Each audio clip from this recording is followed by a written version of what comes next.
Recipe notes for easy baked fish and chips. Apologies for the pun here, but if you look closely, you'll see why these are the literal version of fish and chips. Yes, I have crusted my fillets of fish with crunchy, salty, salt and vinegar actually, potato chips. So these are literally fish with chips right on them. And it's such an easy recipe and a great way to get your fish and chips fixed, but it's easier, cleaner, faster, and healthier. All good things. So here you will see an image of traditional fish and chips, the battered and deep fried version, which is by all means super delicious. I've eaten a lot of this myself. I lived in England for a little while and probably ate more than one ever should. And while I fully appreciate the classic, I thought I might submit a much lighter, very simpler version of fish and chips that you can make all in the oven, all in a sheet pan. It honestly couldn't be faster and easier to pull off. This recipe is so quick and easy to make. If you blink, you'll miss it. All you have to do to pull this one off is just put your fish fillets right onto a sheet pan, which would probably be better covered with some parchment paper just to prevent any sticking and to make for even faster cleanup. And then you're just going to brush some tartar sauce all over the tops. You can use my recipe for tartar sauce or a store-bought version.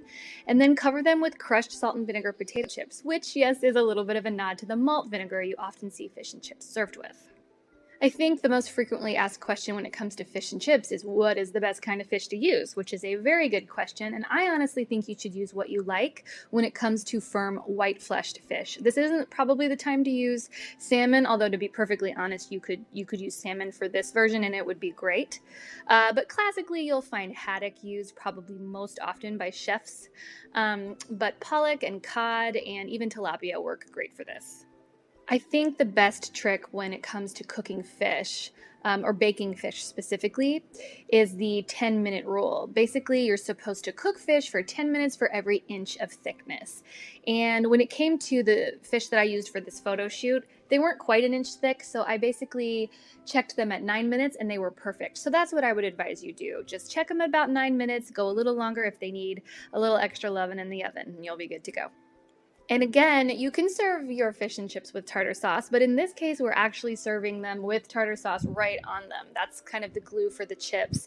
And tartar sauce is one of my all-time favorite condiments. Just like most condiments, though, it's way better when you make it fresh from scratch in your own kitchen, and it's so simple. I've got a recipe here on My Kitchen Little for the ultimate tartar sauce if you want to use that.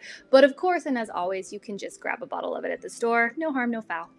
That's it for this easy baked fish and chips recipe. This is so simple. The whole thing takes maybe 15 minutes to make, which we love. And if you give it a try, as always, let me know. I'd love to know what you think, or if you have any questions, feel free to drop me a line here via email or in direct messages on Instagram. I try to be as responsive as possible, and I love it when you guys cook my stuff. So with that,